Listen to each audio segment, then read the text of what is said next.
দারোয়ানরা আমি চাবি আমার দেয় নাই, পরে আমি নিরুপায় হয়ে এইখানে বালুর মধ্যে আমি শেষ দায় পড়ে আছি। আমি আল্লাহ আমার জামাইরে বাঁচার মতো এখানে কেউ নেই, তুমি রক্ষা করিও।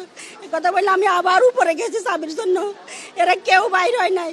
এ দারোয়ান বলে আমাকে কি হয়েছে, আমি কি হয়েছে, আমার আত্মনাদ আকাশ পর্যন্ত পৌঁছাইছে। আমার আত্মনাদ কি আপনি শুনেন নাই? আমার জামাইরে যে বাইরে যে গুলি করতেছে, চাবি কয় চাবি দেন, এই আমার বলে চাবি আমার কাছে নাই, চাবি বাড়িওয়ালার কাছে। তখন আমি লাফ দিয়ে 3 তলায় উঠে গেছি, দৌড়িয়ে 3 তলায় উঠে চিক্কা দিতে দিতে 3 তলায় গেছি। 3 তলায় বাড়িওয়ালার দরজা পিটাইতে অনেকক্ষণ পর্যন্ত আমি ওখানে ছিলাম। এরা গেট খুলে নাই। আমি বলছি আমার চাবিটা দেন, আমার জামাইরে মাইরে ফেলতেছে, গেটে তালা লাগানো, আমার চাবিটা দেন। একটা প্রাণী কেউ বাইরে হয় নাই।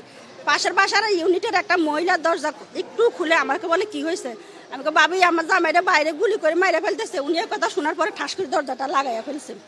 আমি পরে চলে আসছি নিচে। এই দারোয়ানরা আমি চাবি আমার দেয় নাই, পরে আমি নিরুপায় হয়ে এইখানে বালুর মধ্যে আমি শেষ দায় পড়ে আছি। আমি আল্লাহ আমার জামাইরে বাঁচার মতো এখানে কেউ নেই, তুমি রক্ষা করিও।